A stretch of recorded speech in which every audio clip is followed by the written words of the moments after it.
This is a video that I've been meaning to do since I started the channel and I just never got round to it. So today, finally, let's talk about the tech I actually have and use every day in my gaming and productivity setup. Not everything that gets featured on the channel gets to stay, so I'll share with you the stuff that I felt worthy of a permanent fixture. Plus I get to talk about some tech that I've not covered on the channel too. Just to be clear, I'm not saying for a second that my setup is anything special. There are way fancier setups out there. But perhaps I can share some tips along the way, show you some gear that maybe you haven't considered before. My setup is very minimalist in style, so I actually didn't think there'd be that much to cover, but it seems I've spent a lot more than I'd like to admit. I'll chuck some guide prices in the video description if you're interested to find out a bit more. So let's kick off with the fundamentals, the desk itself. If you've watched a few gaming setup videos, then you'll know the IKEA worktops and Alex drawers are a popular choice. It's nothing groundbreaking, but if you just want your new setup to look the absolute business from day one and for relatively low cost, then you just can't go wrong with this combo. My desk is the walnut Karlby worktop and I've got two Alex drawers sitting underneath. My desk is just resting on the drawers, but you can use kitchen cabinet legs, such as the IKEA Capita ones, to fix it down and act as standoffs between the drawers and the desk to raise the height. In the drawers, I use a couple of IKEA drawer organisers too, which are really handy for all of your tech essentials. Now, usually I like to keep the cables out of view, so you'd have to ignore those monitor ones for now. I'll come to that later. Underneath the desk, I have a cable tray to try and keep everything tidy, which just screws into the underside of the desk. To be fair, it's still a bit of a mess though. I really should change this for a solid one so that I can't see it all. And what setup would be complete without an IKEA pegboard? Mine is basically a glorified hook for my headset, but it's also dedicated to some keyboard bits. First proper tech bit then, this is my OLED monitor, which I've only recently purchased and was something I'd been excited to upgrade to for a stupidly long time. This is the Asus ROG PG27AQ DP. It's a 27-inch 1440p OLED with a ridiculous 480Hz refresh rate. And no, my PC is not good enough for that. But then most games don't hit that frame rate anyway, but I'm just future-proofing a little bit. Well, that's my excuse anyway.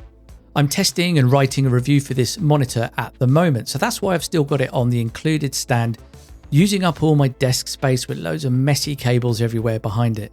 But once I've filmed that video, I'm going to be mounting it on a new desk arm that I've picked up. I don't want to say too much about the monitor just yet, but as a single display for work and gaming, this is looking pretty damn good so far.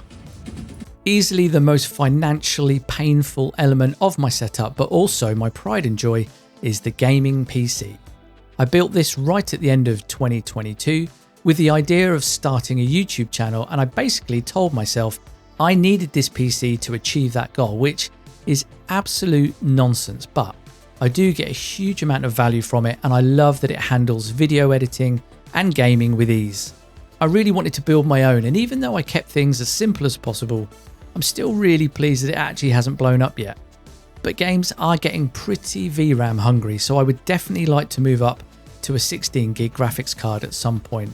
There's probably no point really doing that until there's a specific game that comes out that I really want to upgrade for. I mean, it plays everything well, but yeah, I'm definitely not going to get the best out of the new monitor with it.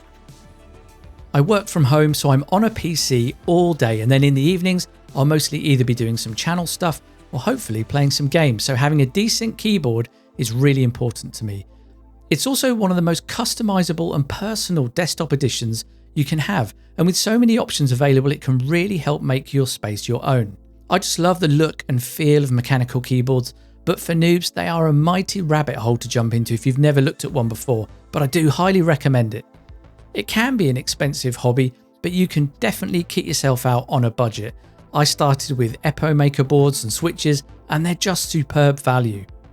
My current main is the Nuphy Halo 75. This one is the V1, which I reviewed on the channel ages ago, but the V2 is out now and it improves things quite a bit, so I should really think about getting one to try out soon. The keycaps are the Nuphy EM Labs, and I'm using Epo Maker Bluebird linear switches. I always have my keyboard plugged in, and I use this fashionable and mostly pointless coiled cable. I've been on a bit of a voyage of discovery with mice over the last year, and I've tried the Logitech G Pro X Superlight 2, the Pulsar X2 V2 and the Razer Viper V3 Pro to name a few, but at the moment my daily mouse is the Atlantis Mini Champions Edition.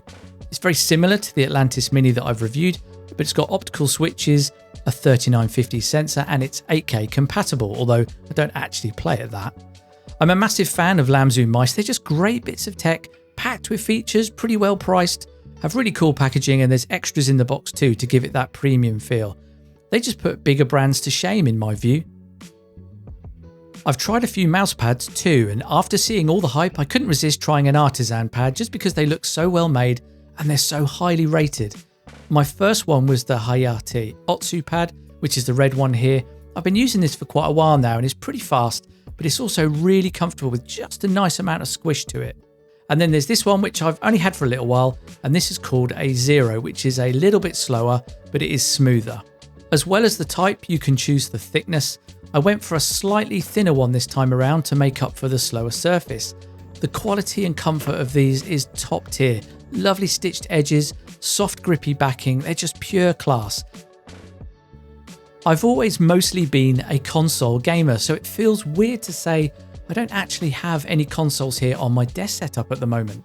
My Series X is in the lounge as there's really no point having that and a PC in here, and I stupidly permanently loaned my PS5 to my son in preparation for me getting a PS5 Pro, which I then chickened out of at the last minute. I'm hoping to buy a Pro though in the near future for Death Stranding 2, Ghost of Yotei and GTA 6, unless of course we get some news on the PC versions. I'd love to do some videos on the PS5 Pro, so watch this space. I'm still rocking the Kanto U2 desk speakers. They don't take up too much space and they tie in really well with the whole minimal theme. I've had no issues with them at all, so I still think they're a really solid purchase. I thought by now I might have actually hooked these up to a subwoofer, but I haven't as yet, probably because I don't generally crank them up very often. To be honest, they're probably a bit extravagant for my light use, but in any case, they sound decent just as they are for a bit of single player gaming, watching TV and YouTube, and at least with these I can always add the sub later if I want to. If I'm after a more immersive and bassy sound, I just reach for the headset, and the one I use is the SteelSeries 7P Plus, which is the previous gen to the current Nova series. I have another headset which is just for when I'm recording voiceovers or video editing, which are these Beyerdynamic DT770 Pros. They're a closed back studio headphone with a nice balanced EQ, so it just makes it easier for me to trust what I'm hearing when recording and editing. I just plug these straight into my audio interface, which is a Focusrite Vocaster 1. If you're not familiar, the audio interface takes the signal from your XLR mic, adds a little source, and then sends it to your computer. I've had some software and firmware issues with my Vocaster, so that sort of puts me off recommending it really, but it does a good job. It has some nice features like auto gain and quick mute. I'm still using the Fifine AM8, which is a budget XLR and USB mic. For the price, I think it's a great starter mic. What is essential though, and dirt cheap, is a pop filter, which just sits in front of the mic and massively reduces the plosive sounds where your breath hits the mic harshly. The mic is then mounted on an Elgato Wave mic arm. It's really easy and smooth to move around, and it allows me just to put the mic out the way when it's not in use. This one's also got some decent cable management built in too.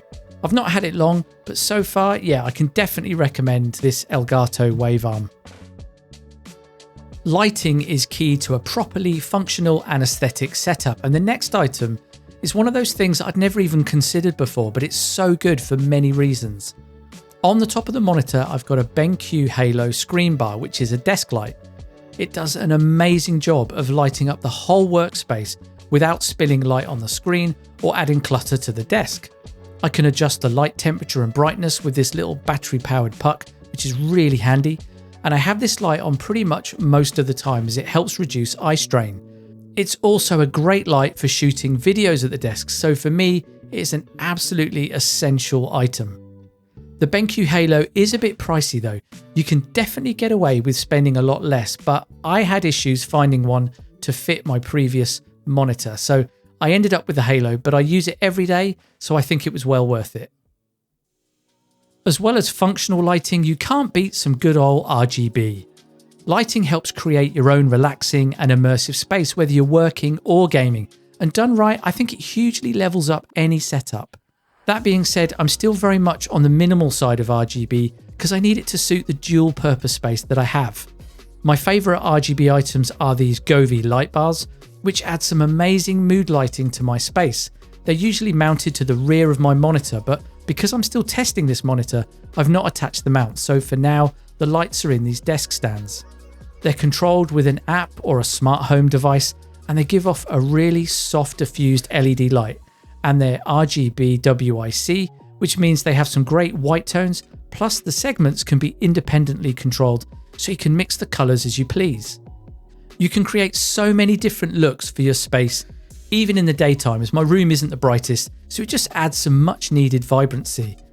I also have this little Moros desk light, which has colour options and white temperature controls, which just again adds a bit of atmosphere to the space. Lastly, I have a Govee Glide running up the back corner wall to brighten things up when it's time to switch the room to arcade mode. For single player games, I much prefer using a controller, and for really long gaming sessions, this limited edition Starfield one is my personal favourite. I can't say I love the game, but they smashed it with the design and style of all the accessories that they did. The rubber grips on special edition controllers are so good, and I just can't be without them now. For shooters though, I'm mouse and keyboard all the way. Okay, so that's my setup and what I'm using right now in 2025. I hope that's at least given you some ideas or answered some questions you might have had. I think that's probably enough chatter from me. I've earned some gaming time. Open fire in the comments if there's anything more you want to know about the stuff I've covered. Cheers for checking out the video, take it easy, and I'll catch you soon.